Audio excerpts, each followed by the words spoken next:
then he was equally competent on the paleobotany, and that is an art which he has developed. Normally, people go for the well-established field. When he completed his P in Masters from Bangalore University, at that time this institute was a very new institute and has not earned the name, but Birbal Sahni's name was there. And then he decided that he will migrate from the south to the north and do some research work in the newly created Institute of Paleobotany. And he was here, and for the rest of life, he was always here, and he remained in the north, serving the Birbal Sahni Institute of Paleobotany, and then the Oil and Natural Gas Corporation and the Wadia Institute of Himalayan Geology for a brief stint as an emeritus scientist. So I will be showing you some of the photographs which I have collected from his daughter, from the institute and other places, so that you can have an experience. It is one photograph. In those days, it was customary to have a photograph after you received the graduation degree or the master's degree. So that is a common photograph. And then when he moved from south to the north, he was young Chala here. In 1954, he came here and joined the Birbal Sahni Institute of Paleosciences, and he became very, very close to Mrs. Sahni. And he was assigned to Dr. D.C. Bharadwaj. He was a very renowned palynologist, under whom he started his research work, and he started work in palynology on the German course and completed his PhD from the University of Lucknow. He was awarded the degree there. So it is young Venkatachala who was here. Then as a scientist, it is something very new at the time, because in those days the scientists used to join this particular organization as a junior scientific officer, and when they used to receive PhD degree, they used to be awarded a senior scientific officer. But he was directly appointed as a junior scientific officer, which is somewhere between the scientist, little lower than the scientist B, but that was the order of the day. That is why he continues here as a scientist B. This is the young Chala, and at the time he got a UNESCO fellowship to visit different organizations for the oil companies. So he visited USA, he visited Hungary, he visited Romania, the several other countries where the new palynological studies were going on, and learned a lot. When he returned here, then he established a new lab, but simultaneously he was also working for the early life. The early life in those days was, as I will be showing you some slide in the later in this discourse, that nothing was known from the Precambrian. So he has described one fossil that is known as the Baragvanathia, which is known as the liverwort, and one of the fossils is displayed in our institute also here. So he started work, and he has a passion for the early life. So that was the earliest life at that time, people were knowing. So, and then after 67, he moved to the Oil and Natural Gas Corporation and established a new lab for the oil palynology. And during that time, whatever we are seeing as the Institute of Paleobotany and what are the benefits which we are reaping today is because we can say that that was a move which was made by Dr. Venkatachala. He suggested that in spite of the opposition from Mrs. Sahni, he suggested that now this institute should go to under the government domain. Previously, it was running as a society which was getting some projects, and the people were getting salary out of that project. As today, people the RA or JRF or something like that used to get. But he said, no, we must move this proposal, and he moved this proposal in the Paleobotanical Society that the society must give this entire institution to the government. And at that time, in 1969, the institute was moved from society pattern to the Ministry of Education, and in 71 from Education Ministry to the Department of Science and Technology, which was the newly created there. And then started different types of benefits which we are reaping. Means we all can say that we are very much thankful to the Dr. B.S. Venkatachala for moving this proposal in the society, and society has handed over. Although Mrs. Sahni used to consider the Paleobotanical Society as her baby. And people used to say, I do not know that particular part, but people used to say that she also considered Dr. Venkatachala as her baby.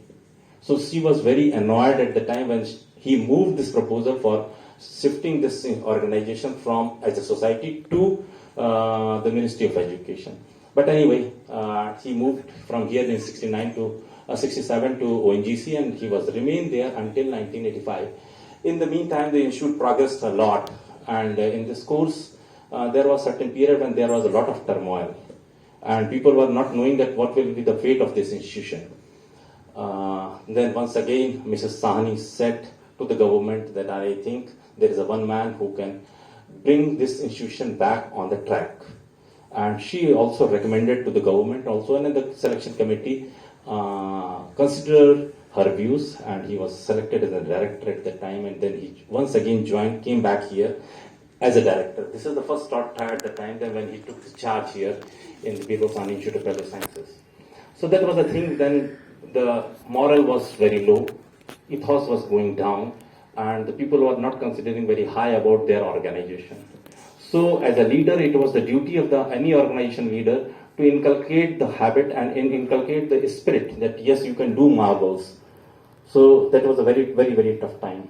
People know that those who are from Lucknow, they must be knowing or might have heard this thing, that what was the scenario at the time in 1985 or from January to June 1985. In the next 6 months, he brought the entire thing streamlined, developed the ethos, developed the confidence in the scientist, and then he started running the institution in a way which I think Santosh has also narrated, and I will also just mention that how the thing had changed at the time. So this is when he took firm grip on the institution. So within 6 months, he took the firm grip on the institution, and then he started running the institution. And he was having a very good quality that how to take the best out of your adversaries also. So he took the best out of the adversaries also, and they make them to work for the institution. So that was the one good thing which each leader must have. He used to say, whenever you have a talk with him, that he will say that the quality of a leader is just you recognize the best out of any person and take the work of that.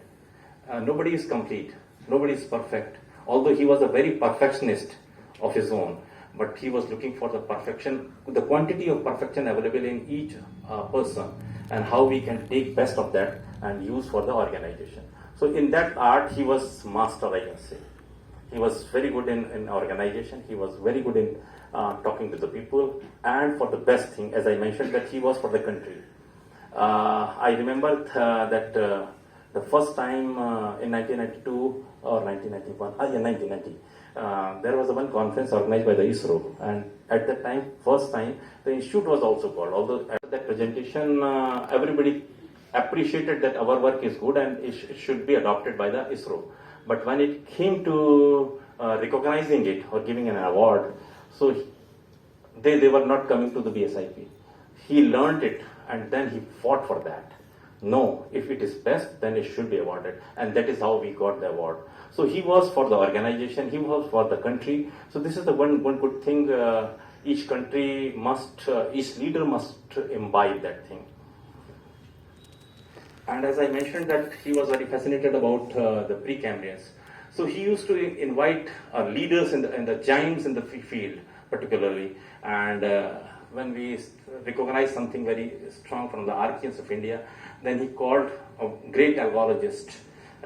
This is T.V. Deshikachari, who is well renowned throughout the world for his contributions in the field of algae. And his taxonomy book is as good as the Fritz work. So he called him.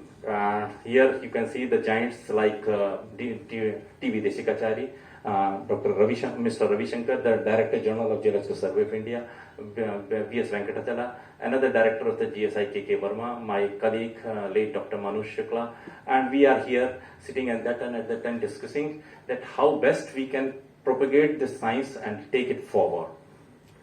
So this is what we are showing him, and he was very convinced. That is why the next paper on that particular subject was gone to the Precambrian research. And he was, yes, very vociferous. He used to speak and even fight for the cause and the persons whom he was nurturing at the time. This is a photograph during the Sahni centenary. And if I I'm not wrong that that was the best function I have ever seen in this institution, which run for 10 days, like continuously, and it was a very well organized. Here I find a man, I may not be taken wrong here, but it was an amalgamation of the two persons, two personalities of India. You can say the Satyajit Ray was there and the Raj Kapoor was also there. Raj Kapoor like a strong cinematic person, both are cinematic person. One was working with the low budget things and one was working for the show, great showman. The Venkatachala was amalgamation of these two things. He was not expending too much money on extravaganza, but at the same time, he used to see that it has an impact throughout the India and throughout the world. And Sani Centenary was a function, one function, in which maximum number of foreign participants came here. Maximum number of publications in the form of books throughout India. It is not that we have just published the Paleobotanist. No, he has gone for the starting from Paleobotanist. He was Paleobotanist, Geophytology, Geological Society of India, Current Science, Science Reporter, and besides that, a series of books that have come over that time. So that was is the meticulous planning about any organization or any event he was doing at the time. So I once again say that, and he why I'm showing this particular photograph, he was very much Indian in the sense, though he suggested that out of 10 days function, once we all will wear the Indian dress, Indian attire. And in this particular photograph, you can see that not only the Indian, but even the foreigner guests were made to wear some Indian attire. And here you can see that it is David Dilcher, who was very fond here, our then chairman, H.Y. Mohan Ram, Professor Kapil, member of governing body, Dr. Venkatachala, Dr. T.V. Desikachari, and the former registrar, Mr. S.B. Burma, and then our colleague from this institution. So it was a time then when they showed that yes, we have a very good attire in India, and we wear that thing. Not only that we are wearing every time the tie and shirt and pant and coat. So now everything used to come at the end.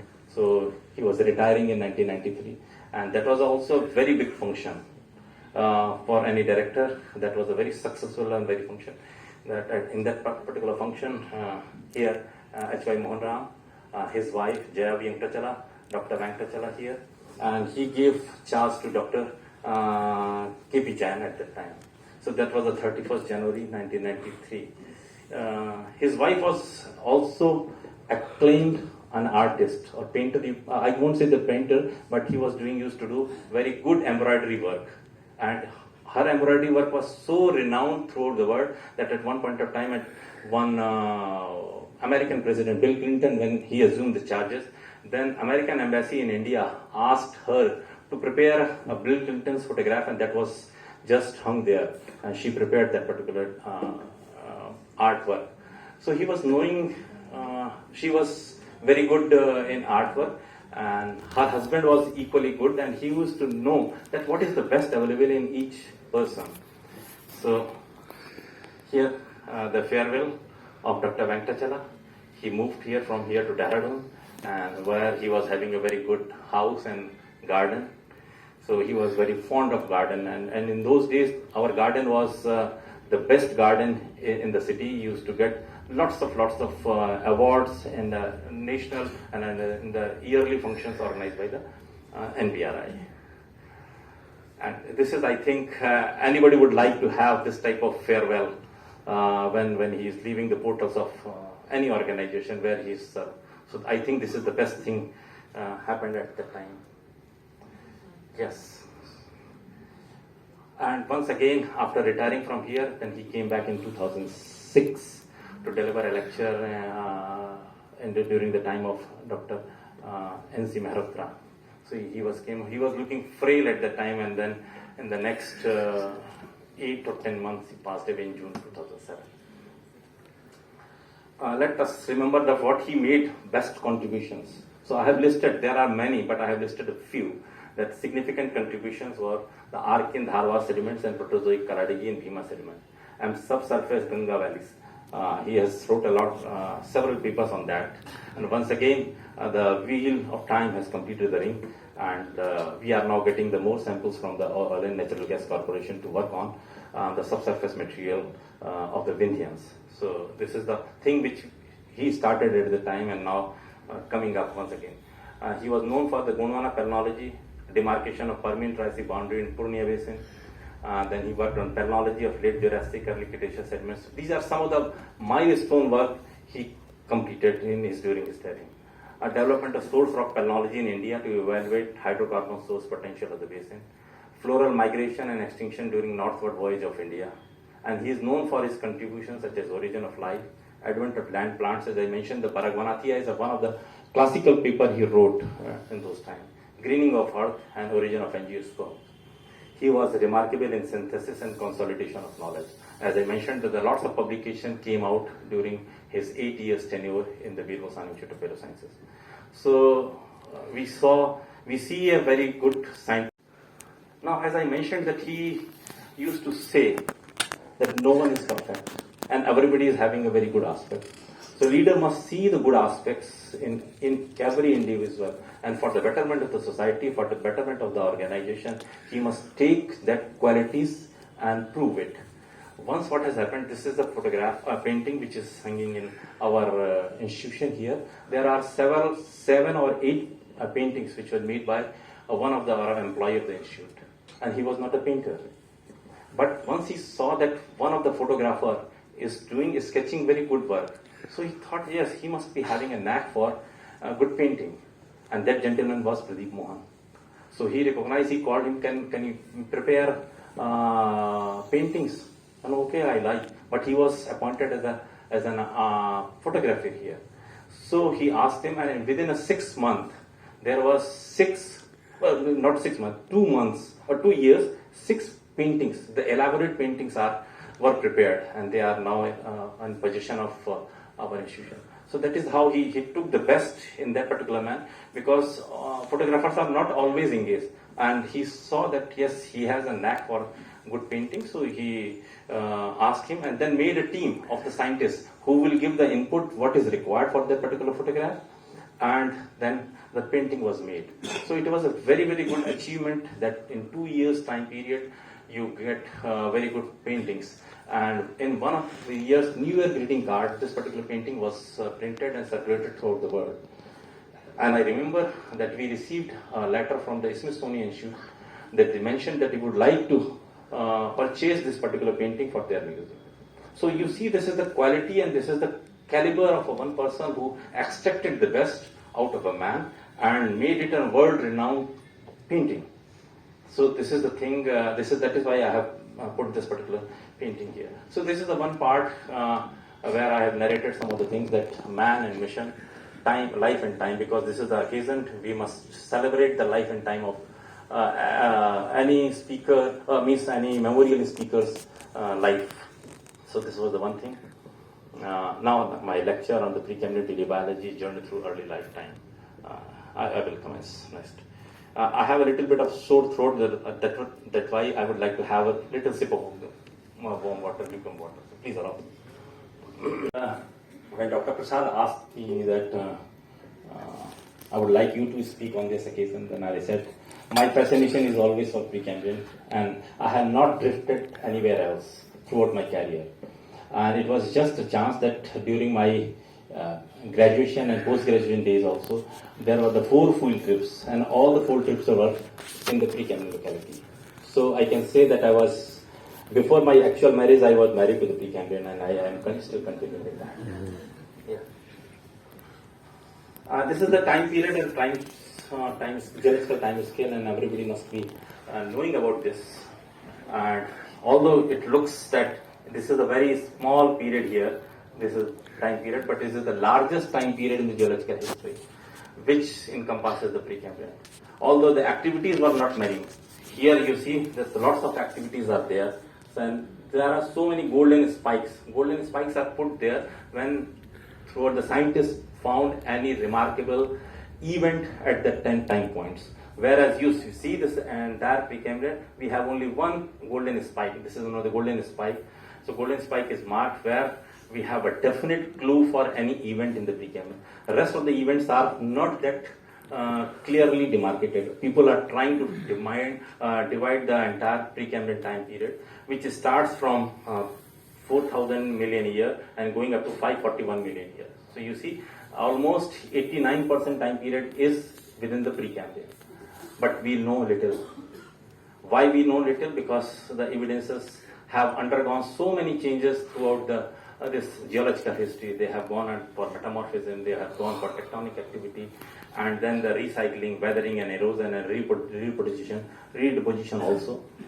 So that is not chances of getting good fossil.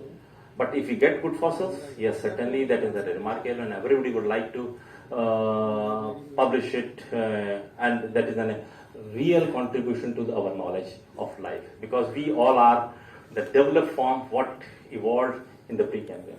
From the single cell, now we are the multicellular forms and behaving and performing different types of action and functions. But when Precambrian paleobiology started, this was the one thing. And the Precambrian paleobiology started, we can say that there are people were knowing, the scientists were knowing that there are certain fossils which are occurring in the Cambrian. But there were lots of rocks below the Precambrian and nobody was knowing. And the evolutionary theory was given a shape by Charles Darwin. So it is a first book where the Charles Darwin propounded his theory of evolution and the origin of a species. So this is the one thing, and it was published on 15th November 1859 by John Murray. And incidentally, a good copy is available in our library also of this particular volume. But you see, this is the Charles Darwin, and Charles Darwin gained experience through the voice. Everybody must be knowing he went on Beagle's expedition. So this is the pathway of the voyage of the Beagle, which started on 27 December 1832 and culminated on 2nd October 1936. So that was a long period, almost 4 years, where he completed the things. And then he wrote a book. And in this book, he mentioned one thing that gave a food for thought to the scientists throughout the world. That because what we see, that until unless you have a hypothesis or until unless you have a problem, then you don't ponder over it and seek the answer for that question. And in this particular question, when he propounded this theory of origin of species and the life, then he stated one statement here, and that was a very, very critical statement, and people are still working on this statement. And he mentioned that although I am propounding this particular theory, but I do not found evidence, because scientists have to give evidence for anything what he is propounding, and he was propounding a theory of evolution. And suddenly at the junk of the at the boundary of Precambrian and Cambrian, there are large creatures were swarming. So if you say that it has evolved, so what was there prior to them? So this was the question he laid here. And he said, if the theory of evolution be true, it is indisputable that before the lowest Cambrian stratum was deposited, the world swarmed with living creatures. He was believing that, but he was not finding any fossil. Why we do not find rich fossilized deposits belonging to these assumed earliest period? I can give no satisfactory answer. And he was very, very candid in that he admitted, although I am propounding this particular theory, but I have no answer, no clue that what was swarming before that. And then the case at present must remain inexplicable and may be truly urged as a valid argument against the views here entertained. So he was propounding a theory also, and he is challenging himself. Science progresses only with the challenges, and when you give some challenge or you leave some question, then the next generations comes and work on that, and then they bring out some new results also. So he was saying that although I am propounding this theory, but it is not correct to say that it's entirely talking about the evolution. So from here, once again, I am also taking a clue, and then I will be showing you that what as an Indians we have done. And I can say that although Darwin propounded this theory, but nobody was working until 1954, when the first paper on the Precambrian microfossils came from the Gunflint Tiger Formation. You see, almost when it was published in 1859 and 1954, almost 100-year time there was no contribution on the Precambrian. That first paper came in 1954. And then people started looking for the Precambrian rocks for the different types of microfossils. The small microfossils means which are less than 200 micrometer in thin section. Nobody was thinking that they can see the fossil in the thin sections. So that is how they started looking for fossils. So gradually it started, and in India we were not having any fossil record until 1978, when people started in different localities to work on that. So that was the thing, and then a thrust was given by Venkatachala when he assumed charge in 1985 in this institution, and then a full-fledged activities started, and then we bringing out publications on Precambrian microfossils. He was a very good, Dr. Vanda Prasad also mentioned that he was a very, very good orator. And not only in the field of science, but he was a very true disciple of Ramakrishna Mission. And everywhere, in the Bangalore also, in Lucknow and in Dehradun. Here this mutt is there, and he was a constant speaker. Every month or 2 months he used to go and give the discourse. So when we were talking about the origin of life, then he brought this thing to my knowledge. And before that, we have also seen a serial which was made by the Syam Benegal on the origin of the discovery of India. And that serial used to start with this particular Nasadiya Sukta. And it is very aptly said. And I think this is the most appropriately describing the origin of universe and universe occurs and the life. Because all other religions suggested that the God created this thing in 7 days to be me in in the slate, me something like that. So he mentioned in one sentence that he has seen some of the thing organic remains, and later on these organic remains proved to be the Chuaria from the Sukhet Sale. So Sukhet Sale is now very well known stratigraphic unit which is containing lots of microfossils, and now the people are working from our institution, from our Oil and Natural Gas Corporation, everywhere, and we see that this particular region is very positive, and we can say very well preserved microfossils in them. So I can say that the oldest record of microfossil is just here it was published in 1828. So this is the oldest record, we can say. And that is true from the India. So we must take pride that yes, something is documented not in a true scientific sense, but in the passings also. What constitute the Precambrian biosphere? It constitutes stromatolites. They are the typical structures which you can see by the naked eyes. And then comes the microfossils and megafossils, which when we prepare a thin section and then you can see under the microscope the microfossils you can see. But there are certain organisms which are larger, which you can see from the naked eye. So beside the stromatolite, the megafossils are also there. And the metazoan remains, as we all know, the Ediacaran fossils are the metazoan remains which we see. And then comes the molecular fossil. This is the new dimension which is being added. And we are trying to develop this particular branch in VSIP also. And I think in the days to come, Runsi, Paul Matthews and others people will help us, even the Neeraj Rai groups can help us in developing the molecular fossils dimension of the Precambrian paleobiology in the institute. So now, hereafter I will be showing you that what we have contributed in the last 30-35 years. The people have worked in this institution. So this is not solely my work, I can say, but mainly from the Bir Vasani Institute of Paleosciences. I have not taken the work from the other organization, but they have also contributed for the advancement of knowledge. So first, this part will be in the Archeans, and Archeans start from 4,000 million year going up to the 2,500 million year. So that was the one time period in which we document lots of stromatolites. Fossils, yes. Before I start showing you, as I mentioned, that there are very few fossils known from the world, and the biggest challenge is that almost all the rocks have undergone metamorphism. All the rocks have gone tectonic disturbance. Means Archean rocks are invariably like that. So when you find any fossil, it is the duty of the researchers to establish the three things about that particular fossil, and this is the biogenic structure which you are showing.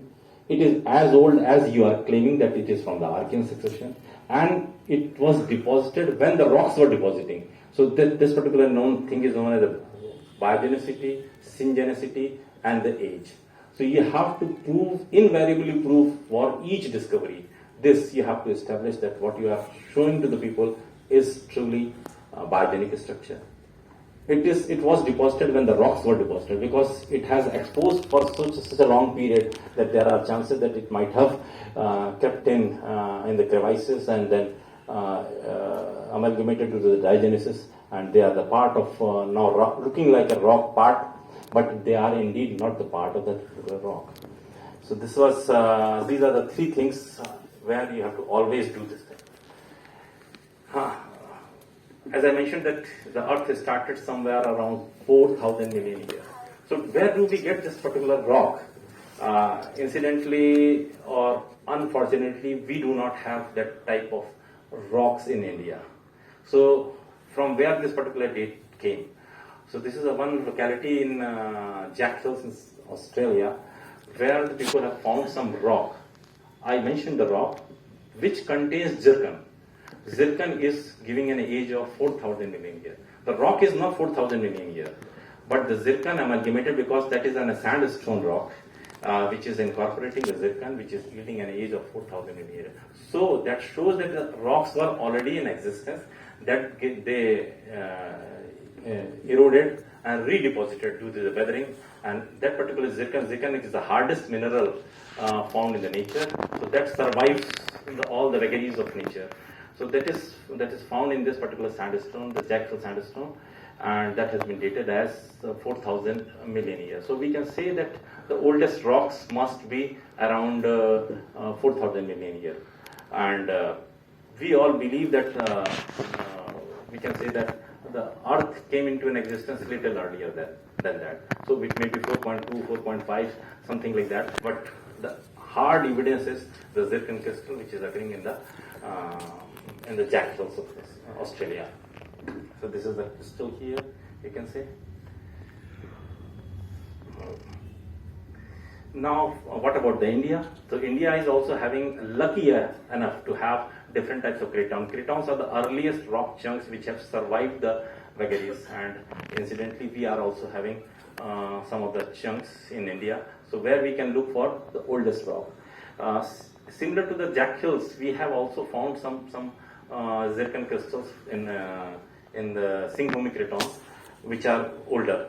But these are the cratons, and these are searched for not only for the oldest rock, but for the microfossils and stromatolites and other things also. Most of the evidences are coming from the Dharwar craton or from the Singhbhumi craton. Aravali is younger, so I am not going to talk about that in the Archean section. So these are some different divisions of the various cratons in India. And this is the different ages which are available to us. Somehow Aravali A has gone.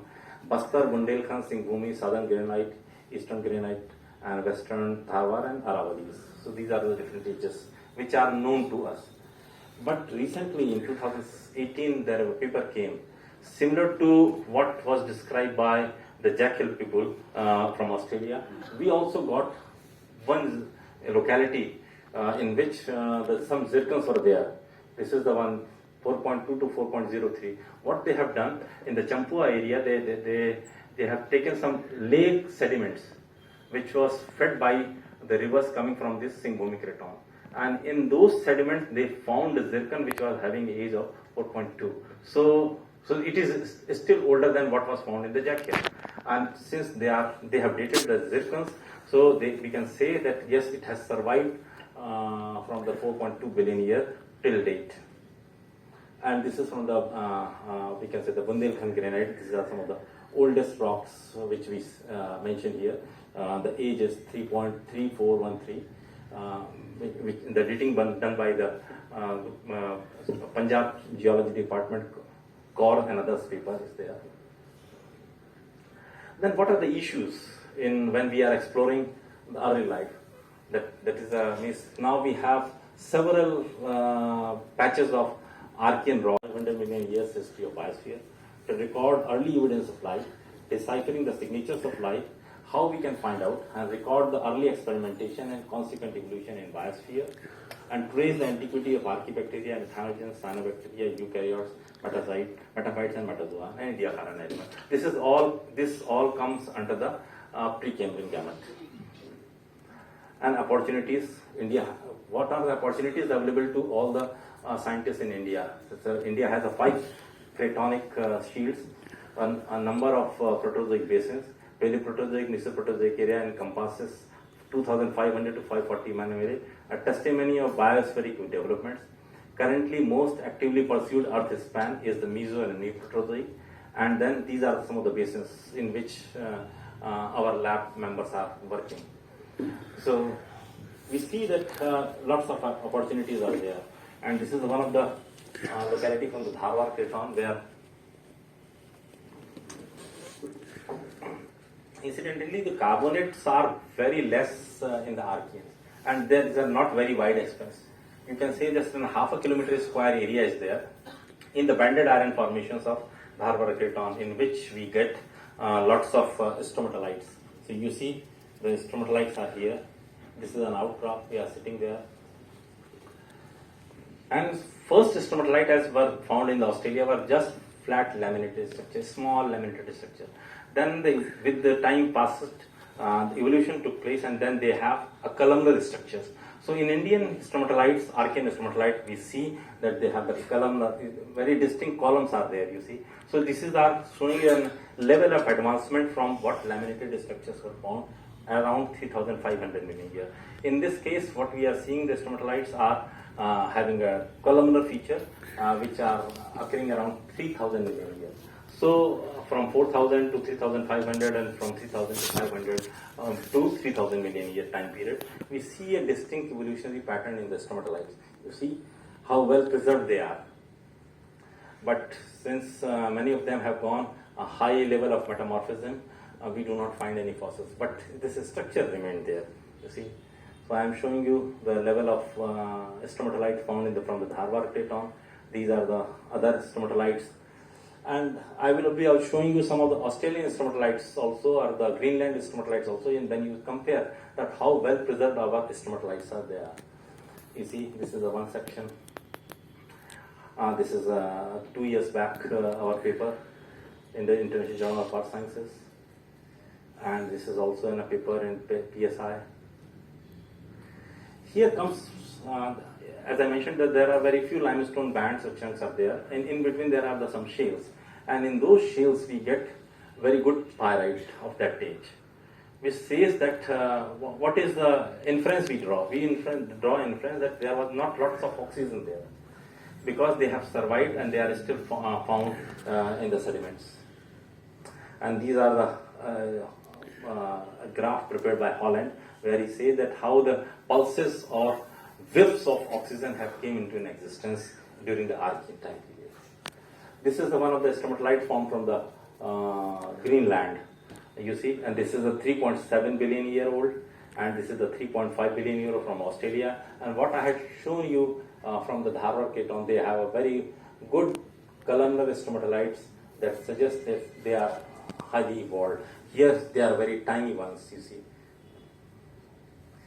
You see, now here we have also some similar type of stromatolites. This is an Archean, and this is Australia, and this is an Indian one, you can see. This is the limestone band, and then this is some of the stromatolite bands. Then how we find the fossils in them? We prepare a thin section, and then in those thin sections you find very good microfossils. So this is how the thin sections look like, and when you enlarge this particular lines, you find good fossils. So these are the fossils recorded from the Dharwar Craton, from the Dunimalai formation. And on the recommendation of T.V. Deshikachari, they suggested that they look like a living formidium. But because we cannot do chemistry of that particular fossil, so we named it differently as a Formidella tenuea and Formidella sandurense, because they were occurring in the Sandur locality. You see, so this was the different types of fossils which we recorded from there. This is an outcrop section from where we have taken it. And this is Australian microfossils which were recorded from the Warrawoona stromatolites, and this is recorded from our succession in Sandur area. You see, and this is one of the most controversial fossil recorded by Hans de Flug in 1978. But Precambrian fossils are important, and people are still studying these things, and they are visiting this particular locality to bring new samples and try to find out, are they really fossils from the Precambrian or the Archean succession. Now this is a new thing which is coming up, the microbial mats, documenting the microbial mats. From people have recorded from South Africa, greenstone beds, the microbial mats. Microbial mats are now important because when we do not get very good fossils in the form of microfossils, then even recording the microbial mat is important. You see some of the other fossils. Then how the stages and the oxygen evolved in the entire succession is just mentioned here. Now comes to the Proterozoic. So the Proterozoic is time period after the Archean. This starts from 2500 million years to the 541 million years. And in this particular time period, lots of evolution has taken place. These are the distribution of different basins of Proterozoic. Simri is the one part of the Vindhyans which is most sought after by the paleontologist for its recovery of microfossils, for its controversial fossils, and for its challenging new things. Because day by day as we work, the ONGC people work, we know the age of this particular unit, which is distinctly 1600 million years. But what we are getting as a fossil is just 600 million years. So why this discrepancy of 1000 million years? That has to be explained, and for that people are working. And not only we, ONGC, even throughout the world people are working. So this is a very important unit of India which is sought after by different workers. And you see, now coming to this is the first sediment of the Vindhyan sediments. First sediment means on the Bundelkhand granite, the very first sediment of the Vindhyan when it occurred, and in those sediments there are some chert specks, and when we prepared the thin section, then we have found very good fossils, and we have published this thing. So this is named as the Shohaivus iridium. So this is a 1.65 billion year old fossil of 1600 million year old eukaryotic fossils, and from the two other localities in the world, they are found in the 1500 million year. So we have taken, you see, and then we have demonstrated and argued then how and why we call it as an eukaryotes. So you see the different types of the fossil. This is Cymatospheroid, and the lots of wall structure is there. We have performed different types of studies and established that these are the eukaryotic fossils. We performed the SEM studies also. So we have argued here that anything which is larger in size, so it is also a lot. So it is larger in size. It has presence of processes on the vesicle. Its vesicle wall structure is a distinct type, whereas in the prokaryotic form, they were very, very simple. Then vesicle walls shows flexibility, as we have conducted SEM studies and that demonstrate. And then the wall thickness, medial splitting is there, nucleoplasm in the vesicle is there, and the nucleus we call it the vesicle wall. So these are all parameters are there. Then we say it is a eukaryote and it is the oldest eukaryote from the world. You see. So other claims are there.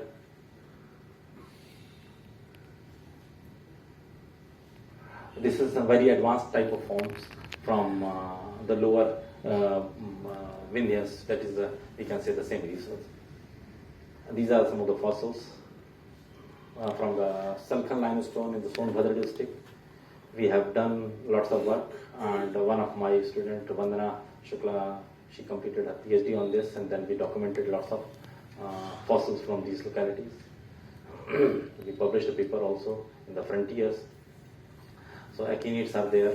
So the new dimension which is coming is that life in extreme condition. In this particular part, the chert is occurring not as a chert, but it is occurring very close to the igneous activity. So the chert is very close, and supplying to the limestone unit the silica part, and in that silica part, whatever the microbes were growing in the carbonate locality, we can say that they survived the harsh environment, the temperature of the volcanic chert which was coming here.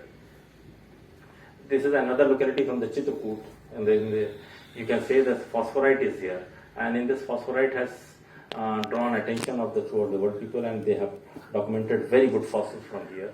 This is a Swedish group, Bengtsson et al. They have recorded the things which has been named as the Rafazamia Chitrapentensis.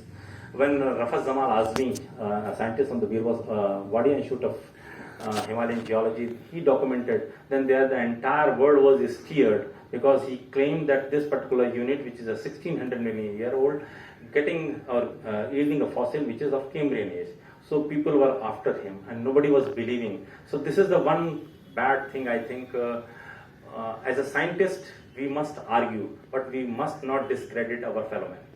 And most of the people have discredited him when he published this thing in 1998. At the time, in the same month, in 1998, March issue, one paper was in the Science and one paper was in the Journal of Geological Society of India. And both the papers drawn attention of the bird community, and people have discredited both the scientists, so that was not good. And then international team came here in India, collected the samples, and they also found the same. It is a different material whether the explanation is sound or not, but the fossils were there. But the people made a lot of hue and cry and said that they are not fossils. So that was a good thing, and I think as a scientist, you must also see that as far as the evidence is concerned, you weigh the evidence on its own merit. Your interpretation may be different, but don't discredit your science. That will not take you to the other, and others will take a credit. Here what has happened, Stefan Bengtsson from the Sweden, he came here and he worked, and you see the fossils were also recorded by him, and that was published in PNAS and PLOS. So this is the one lesson which we must always imbibe and keep in mind, that this was another paper by Zeilacher. He is supposed to be the best trace fossil worker, and he published the same thing in 1998 March issue, Geological Society. Rafaz Zamal Azmi published in the Geological Society of India, and he published in Science. This was also dropped, not considered by many people. And once again, when we organized an international conference on the Vindhyan Supergroup, he came here, and I admire this gentleman. At the age of 83, he came here, and he said in the field itself, "No, I withdraw my claim." That was a very big thing. As a good scientist, yeah, if you are wrong, means we all do science. It is bound to make some mistakes. We can mistake. We cannot do everything in one go. But if we do, then we must admit it. And he, on the very outcrop, standing there, he said, "Yes, I made a mistake, and it is not a true trace fossil." So this is how the science progresses. After that, the Azmi's work was redone by Stefan Bengtsson and his group. And what they did, they took the phosphorite from there, they dated the same horizon. So they said, and the title of the paper was, Azmi's finds were correct, but 1,000 million year old. Because in his claim, Azmi mentioned that he has found the shelly fossils, and it is a Cambrian age. He said, no, shelly fossils are there, it's correct, no doubt, but its age is 1600 million years. So interpretation may vary, so that's not a problem. So this was the paper in Science. And then comes the, as I mentioned, the John Malcolm, who described from Malabar region some of the organic remains. So these are the Chuaria, and the best studied fossils throughout the world. These are things, and we can say and we can claim that we have resolved this controversy, because along with the Chuaria we get some of the fossils. These are known as the Tawiya, and we established a very good relationship between the two fossils, because they are the two closely occurring fossils. So what was the relationship, and that is now believed by many workers. So this is a credit to the BSIP, you see. And we have found this thing not only from same reefs in the different horizons of the Vindhyan, as well as in the South India. We conducted some of the TEM studies and SEM studies also, you see. and then we found that this is a two-layered structures. Then, as I mentioned, the eukaryotes are very important, so we conducted different types of studies in the younger segments of different other basins, that is the Chhattisgarh basin. So you see, we recorded Tapania. These are having a own significance in case of organismal development. Here is the one more case where we have an edge. There was one paper in Science in 1996 by Hahn and Runiger, where when they found this particular fossil, they claimed this is the oldest eukaryote, because they were occurring in the 2.1 billion, 2,100 million year old rocks from America, and because they are the big size, the only criteria they adopted was the. Then we studied different parameters on the different parameters, and then we suggested this was an experiment. This is not a eukaryote, because we do not see anything in internal structures except that this is a larger size.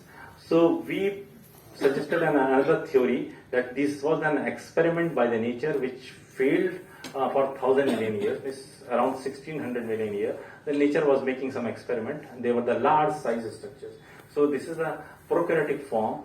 And now the people believe that whenever this particular fossil is found, they consider it, yes, Kripania and the Sharma's conclusion is correct, or they mention it there. So we established that it is not the 2.1 billion year old eukaryotic fossils. Our fossils from the Vindhyans, the lowermost strata of the Vindhyan, are the eukaryotic fossils, the older fossils. Then some other fossils described by Kumar and Pandey. From Mayur sandstone. These are the very large stromatolite from the Sirbu limestone. This is one of our ex-scientists, Dr. Shaila Chandra, some of you may be knowing, but sitting on the Vindhyan outcrop. Then this was the siliceous sponge spicule. It is yet to be emphatically established, but these are some of the peculiar structures which is yet not sufficiently described and interpreted. Then the fossils, different types of fossils which we find in different units of the India, as I mentioned. Then the probable fungi is there, described by some other persons from the Butterfield. Then in Valeria lophostrata, here is the one thing, you can see some of the structures are there. This we are interpreting in a newer form, that those who are driving motorcycle must be seeing that how to cool the engine. There is a one structure which is having a severance slots. So without taking large space, they increase this exposure area to cool down the engine. Here what I am also thinking, that this particular organism was having some 300 micron space or diameter, but it was having a slit-like features in it. That is why it was increasing the surface area for imbibing or incorporating lots of food material. So this is another experiment which is coming up. So Valeria is one part. Then this is an unrelated form. This is also a controversial form. Some people say that it is top, as we have mentioned. Some say it is a down stair. So someday we will come to know that what is the true thing and what is the true significance of this thing. You see. Now comes, we all are very well interacting. We all are using WhatsApp, we are using Twitter, we are using so many things. What we are doing, we are communicating with each other. So in the initial phases, the cells were not having any communication. They were just living. And unless you start communicating with each cell, or passing information one cell to the other cell, that will be the new level of advancement. And that level of advancement came with this particular types of fossils, that when they started clustering, and then they started passing information from one cell to the another cell. So the communication was very important. Coming to the another fossil, because so far we were not having very good Ediacaran forms. Ediacaran is just very evolved animal fossils occurring in the Precambrian, and most of them was an experiment by nature. Some of them survived, that lineage survived and came into the Phanerozoic, starting from Cambrian, but many of them died in the Ediacaran time period. And Ediacaran time period is starting from 635 million year and going up to the 620 million year to 635 to 541 million year. That was the time slot, the topmost part, where I have shown you that there was a golden spike there. So that spike suggests that yes, now we have a distinct landmark feature in the Earth history. So this is a cave from Bhimbetka, very close to the Bhopal, and that is then a chance discovery once again. Last year, India was about to organize the International Geological Congress, 36th International Geological Congress, and we were about to organize a field workshop for the Vindhyans. So some of the people have come for attending the field conference as well as the International Geological Congress. And all of a sudden, as you know, the pandemic has came and then it has to be postponed. 1920, I'm sorry, when I say last year means that was the 21, I'm talking about the 2020. So one of the worker, he came here was Grigory Retelek, and then they were, in spite of returning the money, they were asked if you want to join some other group field workshop, we can accommodate there because there are few people. And one such field workshop was taken by the Geological Survey of India. And then as a last leg of their journey of the field workshop, they were showing the UNESCO heritage site. And this, the Bhimbetka is a UNESCO heritage site because there are so many wall paintings made by the earliest human beings.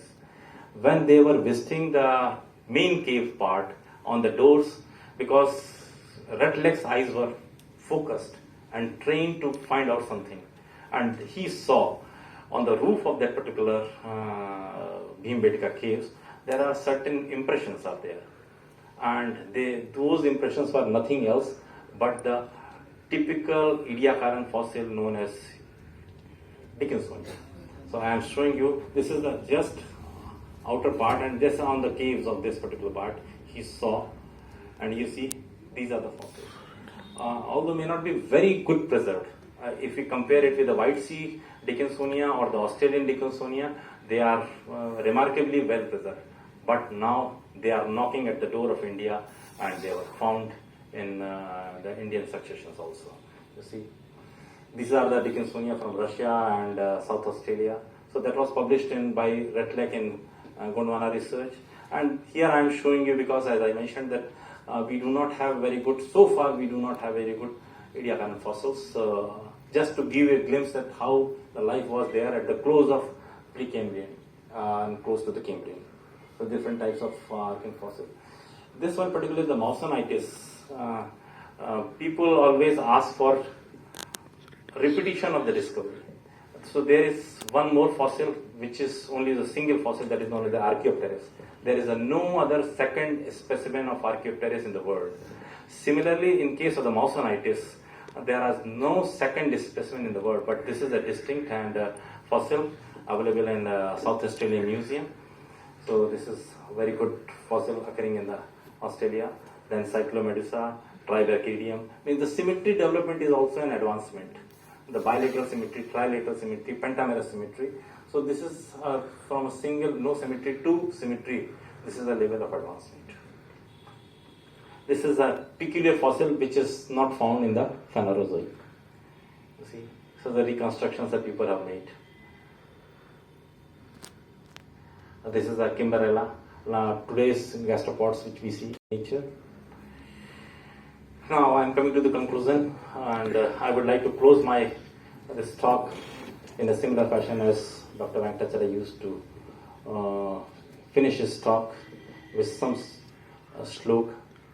So here, what I have learned, this is the famous saying, Tudiye vastu govinda tubhameva samarpaye. Means whatever I have learned, I am now giving you back. So this is my humble tribute and obeisance to my teacher, Dr. Venkatachara.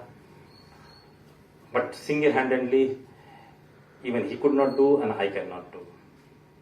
So I thank my lab mates also on this occasion. So here the teacher and disciple. I am still trying to be a worthy student of Dr. Venkatachara. Hope wherever he is, he must be happy that BSIP Precambrian Group is doing good.